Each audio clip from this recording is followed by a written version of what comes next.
Hi, we're the Brights coming to you live from our studio kitchen. Man, we've been gone for 2 weeks. Yes. I'm glad to be back. We've been out of town. So we've been really good about doing the videos, other than a couple times we were on vacation. But well, a couple the weeks ago last was 2 Mother's weeks, Day, and then no, it was Memorial Day. It was Went to a barbecue. Yeah. And so the time we taught 2 classes that day, we got home, went to a barbecue, he had to cook, and then last Sunday we were in Dallas, actually Wiley, Texas, close to Dallas, for the Christian Comedy Association Conference, which is our annual conference that we are a part of, and that was where amazing. we can get all together with our family and friends. Yes, from people that get us. that say we are comedians and be around comedians and not be ashamed to say we're comedians, because I remember when they used to ask, what do you do? And I'd say, oh, we own a construction remodeling company and we're comedians on the side. What'd you say? We're comedians on the side. It sounds like you said comedians on the side. And now we can say we're comedians. But we had a great, it's good. It's good to be with our tribe. Yeah. So we what got was to that teach. thing that you said? I had This was great. Your vibe attracts your tribe. Ooh, Don't you love that? So I love good. that. So we have an awesome tribe here in Houston with our people and our friends at Lakewood Church and our close friends here in our like inner circle. But we also have a tribe when it comes to our craft, and that's our comedy. And so this time we got to do a marriage session with the two famous people, David Pendleton, he's been a ventriloquist for his whole life, and his wife Linda, and then with comedian Michael Jr. and his wife Ebony. So that was a great, great session. Yeah, we talked all things marriage. Ain't for no sissies. So we just appreciate you guys tuning in. We want to tell you that this is number 26. Wow. Session number 26. So that means it's half of a year. There's 52 weeks in a year. This is 26. We have done. Girl, how do we do that? How do we do that? Don't we fist bump on that one?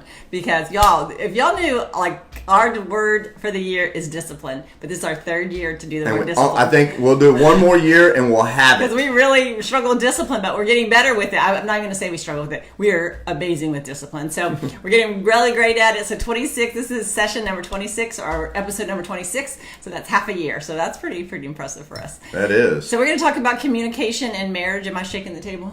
Is that me? No, I was sitting down to make sure we're trying to stay on time. Okay, so we're going to talk about communication and marriage, which is super important. We have to be able to communicate in marriage, and this is probably the number one thing that people come to us and talk to us about is communication. When people come down for prayer requests at church, they come down. We do a prayer time every service, and most people come down and want help with their marriage, and most of them say that they have trouble communicating. One thing we have realized talking about communication in marriage is that we don't have a problem communicating. We communicate all the time. This is us. We have a miscommunication problem where we're miscommunicating our heart and how we feel about things. So this is a good opportunity to discuss some of the miscommunication. I think we should do maybe a whole video about miscommunication, because this one is going to talk more about like the 4 types of communication, and I really think that we invented miscommunication, because we were pros at it, and what we've learned over time in the classes that we've gone to and the different things that we've taught to learn about communicating. Hey, Rosie and Steve, that we got to part of our tribe and our comedy tribe that we get to spend this week with. Thank y'all for watching. So we're going to talk about they did a poll, and it said 70% of Americans think that good communication is the number 1 most important factor in a happy marriage.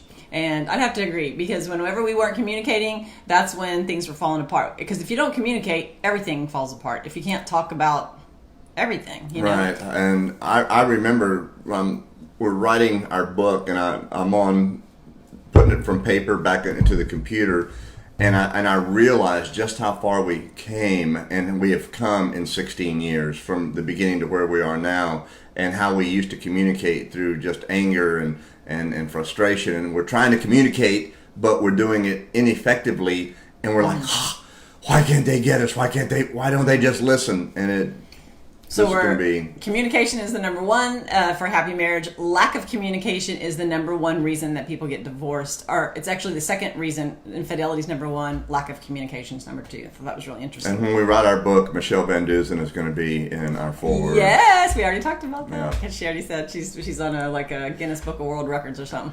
So when spouses no longer communicate, a marriage nurtures no one, and it's no longer a marriage. So we have to be able to communicate. So there's 4 types of communication that we've learned, and one is the breakdown is informal communication, which is just kind of chit chat. How's your day? Surface level. Yeah. Richard and I, we talk a lot during the day on the phone, but usually it's just quick conversations, unless he's driving somewhere and he's got a little time to talk. But I'm really busy, he's really busy, so he'll call and say, hey, I'm on my way to Lowe's, or I'm on my way to this, or I'll say it's just quick stuff, just chit chat. Is it just us, or when your spouse calls, are you right in the middle of doing something? Every time. You've had 30 minutes where you're just sitting there going like, wish my spouse would call, and they don't, and then all of a sudden you've got a paintbrush in each hand, and you're holding the bucket, and you're dipping like this, and you're using your feet, and then the phone rings, and it's my queen, and I'm like, I had to put everything down to answer the phone because I always want to answer and the phone. And whenever on his phone it says my queen. That's so sweet. Yeah, right. When I call, it says my queen, right? Yeah, I'm your queen. And so his says my honey. Oh. I used to say my king, but years ago I got really mad at him, and so I said, God is my king and you're my honey. Remember? And then he was all mad. But I still didn't change it back. I just forgot. But anyway, I like what it says. My queen is calling. My queen is calling. I think we need to communicate about this. So there's 4 different types of communication. They're all important, and you got to have all 4 wheels on the ground. So informal conversation. This is the chit chat that you do. So Michelle says, Ross hates when I do that. My timing is horrible like that. I think that's just the devil. I think that he does it because Satan. Richard will call me and I'll the phone won't ring for the longest time. I'm fine. And as soon as I'm on another line trying to do some stuff, get some contracts out for our gigs or whatever, he's calling and he needs something right that second usually because he doesn't have a smartphone. So I'm his smart wife. I have a smart wife. But it's always whenever, the most inopportune time. But we do try to just chit chat during the day and have that informal. So what does surface level look like? Small talk. That just how the kids doing? Yeah, how get the them to school on time. What's for dinner? Oh, there's so much traffic, or whatever. Yeah, what are we eating for dinner? Stuff like that. That's just kind of that surface talk. But it's still important because we got to have that simple talk. Number 2 is that the administrative talk. Where the first one's do this, do the that. second one is more like a business meeting. More like to-do list. Where you're bossing me around? No. More like to-do list. She doesn't boss me around. Anymore. Or any less. Well, that's good. That's pretty fun. Thank you. You should be a comedian. Okay. I know, man. So to-do list, maybe, hey, don't forget this Tuesday, it's our week to teach divorce care. We need to go over our session for this week. These bills are due. Or financial something. Don't forget we need to pay that. Or you have a dentist appointment next week. More administrative type things. If you have kids, that's a lot. We had a lot more when our kids we're empty nesters as of 2 months ago. And but before that, we always had something. It seemed like somebody had to get somewhere. We had a project we had to go take care of. We just were. Because things change too. Mm-hmm. You got a plan for the week, and it's liable to change. And I was the king of forgetting to tell her that plans had changed. And how spouses love to know at the last minute, you're sitting there and, we got to go to the birthday party. Oh, that's right. They've canceled it from this weekend, and it's next weekend. But don't you think they're different personalities? Because Richard is very spur of the moment. He's a double extrovert. He's fine with that. Like if I said, oh my gosh, we got to go to a birthday party. We got to leave in 5 minutes. He'd be like, okay, I'm down. And he'd go. I would freak out because I have to plan things out. I like to have a list, and I like to plan it. I want it to be right. So that's something that we worked on a lot. We still work on it. Every once in a while we slip back, but then we have to remember what the other's personality is like, and we have to kind of pull it back. So an example of administrative would be like, oh, hey, honey, I'm calling him. Hey, I went to the grocery store. I picked up some stuff, and I realized I forgot to go to Costco and get Chica, our dog. I forgot to get dog food. Are you going to be by Costco later? Can you stop by? And he's like, cool, yeah, I'll be right by there, or whatever. But that's more like, no, I'm all the way. I'm like the further. Usually, when it's something like that, I'm 100 miles away from that location. You're way better at doing it. But earlier in the day, I was 2 minutes away from that location. But he'll still go do it. Like he is so good about saying, "Okay, yeah, I'll go do it." But what I'm saying is that usually happens, and if we're not careful, we can turn it on our spouse. She didn't do it on purpose, so it's not like she did it intentionally. Like, let's see, how can I get him? I know today he'll be right next door to Costco, but I'm going to wait till this afternoon to send him back. She's not doing that. So when that happens, I had to say, you know what, baby? And have allowances for that. Say, absolutely, I'll be more than happy to go and get that. Or it's a tiff. Why are you doing that? Why can't I do, Okay, I think that when we were in bad place in our marriage, it seemed like all that kind of stuff irritated us. Everything was a rub, right? Yeah. And now that we're like in a better place over the years, it doesn't seem, it's like we actually want to serve each other. Like most of the time, like we could be having a cruddy day, or we could be hangry or whatever, and it might still kind of be frustrating. It's not like we're walking around with little halos on, but we want to serve each other because we don't have all those underneath layers that we're angry about, that everything is ticking us off. Man, one thing I have learned is, and I want to do a video of selflessness and selfishness, but the more that we can be selfless in a marriage, oh my gosh, what a different level just instantly you can take a marriage to, and everything starts to improve with selflessness. With selfishness, stuff just shuts down and tanks, and I can't explain that. I never knew that, but that's a whole nother video. So selflessness. So the first one was chit-chat, the chit-chat, just the surface talk. The second one is the administrative, and you kind of have to talk and work it out over the years. It's helped us. We used to not be good at that at all at the beginning, because I wanted to, I needed that administrative. I needed to know how things were working, and Richard would just, hey, the kids and I went to go play frisbee golf. And I'm just like, dinner's on the table. Like, what are you talking about? Like, he would just, I'm like, but I thought you were stopping at the grocery store. And it was just like this weird, so we had to really talk about how we could be a good team and what worked for us and what the other person needed personality-wise. But a lot of couples that we talk to do really well in these first two. They chit-chat is good. They had that administrative level of communication really well, but they feel like that they're kind of stuck in that one. Like they do that surface. Our friends Sean and Lynette call it the marriage dance, where it looks like you're doing pretty good. The kids are all working, are thriving. You've got everybody on time on all their appointments. You're kind of doing that thing where you're working together. You're doing this part of the laundry, and I'm cutting the grass or whatever. But you sometimes get stuck there because you're not getting deeper than that. Yeah. But we need to. We simply. Philip, what's going on?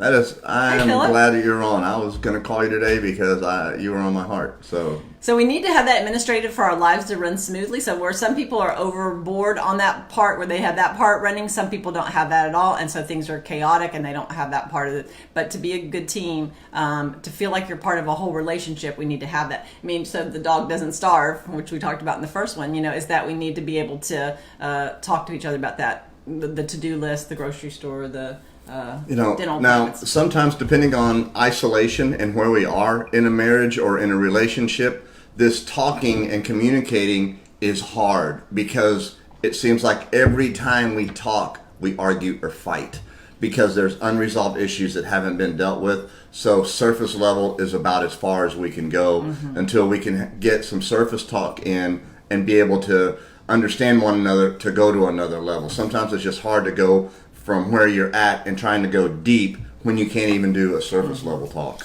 And some personality types, I think, require more of that administrative than others, and so it's having grace and being flexible with that person, because some people, like Richard, that kind of stuff doesn't bother him. He can just kind of fly. He's really good on the fly of the seat of his pants. Like he's good on spontaneous, and I'm not. And so we have to kind of learn that about each other and decide what types of decisions do we need to make together. I've learned that some of that stuff he doesn't really care about. Like there are some friends that'll say, "Oh, I have to check with Richard or my husband about this, and I have to check with him about that."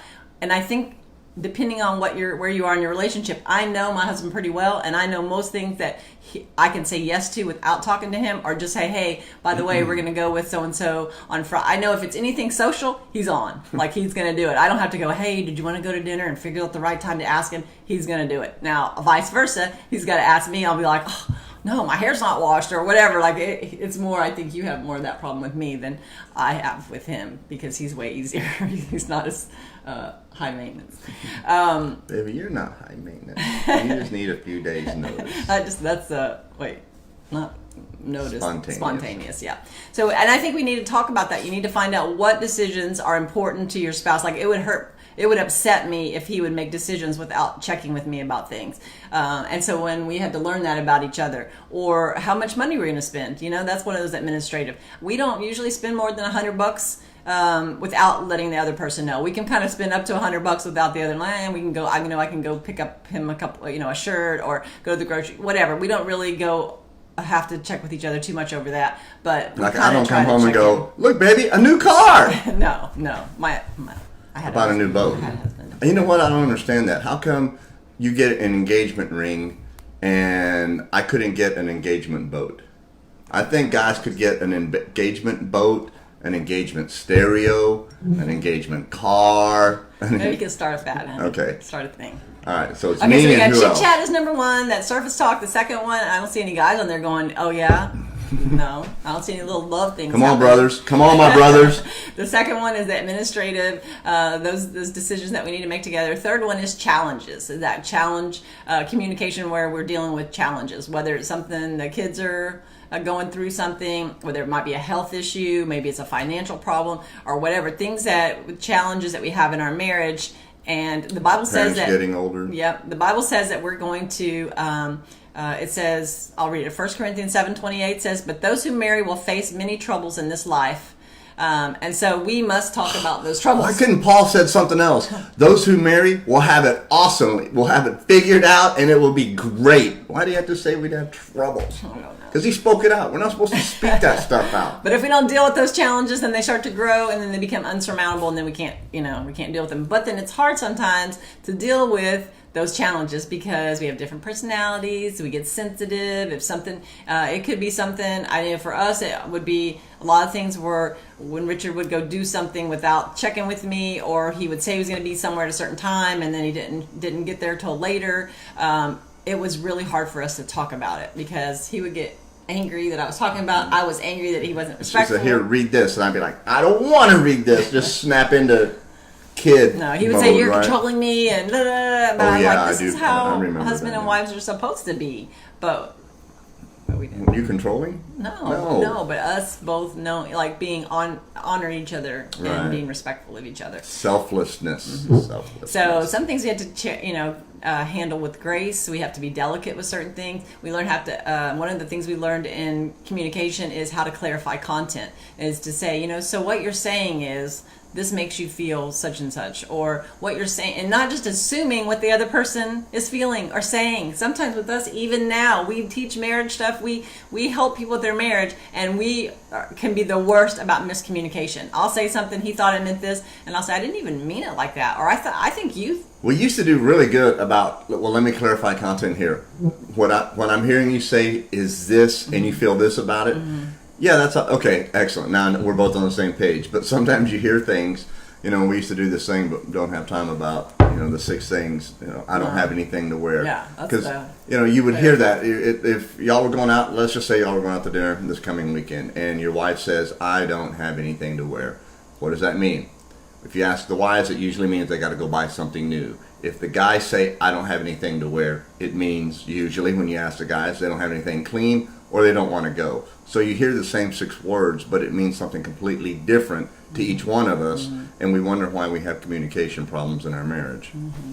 And we would have to talk about things, and we still do, things that are maybe blind spots in our relationship or things that need to be dealt with, either personality-wise or maybe like flaws in our character or whatever, things we don't want. Marriage has a really big way of putting a microscope on your life. All the things that were hidden maybe when you were dating really gets magnified when you get married. It's hard to keep up a facade of perfection when you're married. Eventually, everything in the dark comes to light. And we have to talk about those things. We have to grow with those things. And we used to just butt heads so much about anything that was the other person being even though we had the best interest of wanting the person to be better, we did not take it very well. We did not take constructive criticism. We were both very resentful and very angry. Prideful. Yes, a lot of pride. But we had over time, we're learning, and we're getting so much better. And I want to speak into this a moment, especially for blended families and second and third time marriages, because they say that first marriages 47% end in divorce, second 67%, and third in their 70% end in divorce. Because we get laxed in where we are, and it's easier to get divorced than to deal with our issues. So if we start to deal with these issues, if we can get past that surface level, and I know people are saying, well, how do we do that? How do we do that? You have to find something, you have to get counseling, you have to get something that is working for y'all, because I want the best for my wife. I want the best for my family. And we didn't always have the best circumstances. And so there's alcohol, drugs, pornography, an ex, kids acting up. All of this is coming into a new relationship 16 years ago, mm-hmm. and we don't even know how to talk. It wasn't like, hey, this pornography and alcohol and drugs is a bad thing. We need to stop. No. Okay, let's stop.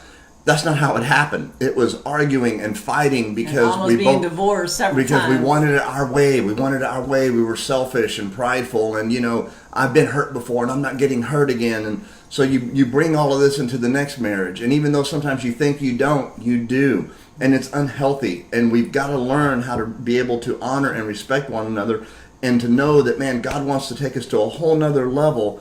And man, we're not going to get there if we're like this the whole time. We got to communicate, right? We have to communicate. So we have Chitchat. We engage in Chitchat because it's easy and it's fun and it's light, and we want to share things with each other. We do administrative things. We talk administrative talk because, well, the dog has to have dog food, and we have to take care of the things that need to be taken care of. We have conversation about challenges because they have to be dealt with. And then sometimes we'll have someone that has one of those really good, or all three of those. But the one that usually you may have all three of those and thinking, we communicate pretty well. We're doing this marriage dance. We've kind of got this. But you don't have that deep. The thing that really changed for us is when we got the number 4, which is that life-giving conversation, and it was hard to have life-giving conversation when we weren't dealing with challenges. We're dealing with life-taking conversation. Yes. And so when all of our all of our communication was revolving around just the chit-chat and the you need to do this and you need to change and challenges and all those challenges, once some of that got out of the way and we could really get to what God had for us and those life-giving and talk about our visions and our hopes and our dreams, that's when really things went to a different level. And guys, if you think, well, you know what, if we just don't talk about it, that's a form of communication, it will just go away on its own. Wrong answer. It never goes away on its own. It doesn't go away until we deal with it, until we talk about it, until it doesn't hurt. Yeah, and life-giving conversation is often overlooked because it's proactive. It's actually something that we need to do. We need to be proactive about it, and that will help other things. You can talk about all the other things so much better when you just feel that connection. When I feel connected to Richard, and I know that he hears me, and I'm heard, and he feels known, and we just kind of feel like we're in that good place. Then all that other stuff seems to just be able to fall into place. And so for us, it was not talking about the kids, not talking about work, not talking about problems, and then you're like, well, what else is there to talk about? Like the first time we ever went out to dinner and we were going to have one of these life-giving conversations, but we couldn't talk about any of this. We couldn't talk about money and kids, but whatever. We were like, okay, you ready to go? I don't know. You ready? Want to get the check? Can't wait till next Friday. This was awesome, and we were like, this is, I didn't even see, like, if they said, hey, do you want to do this again? I said, no, I don't want to do this again because it was uneventful. It wasn't fun. It didn't end with the big, woohoo, hey man, baby, when you and I get home, it's going to be on. We were confused. We were angry. Yeah. It didn't turn out the way we thought it was going to. But we did it again, and we talked about it the next Friday. And before you know it, man, we were looking forward to our Fridays, and we were really getting into it, and we were talking, and we were having a great time, and conversation was flowing. And we weren't talking about kids' money. We were talking about our dreams and our ministry, and things started to change. But, can you imagine your wife coming up to you and talking about drugs, alcohol, or pornography, and you can't say anything? But that this life-giving conversation is when I said, you know what, I do have a problem with pornography, and I don't know how we're going to get through this. I need help. How can we do this?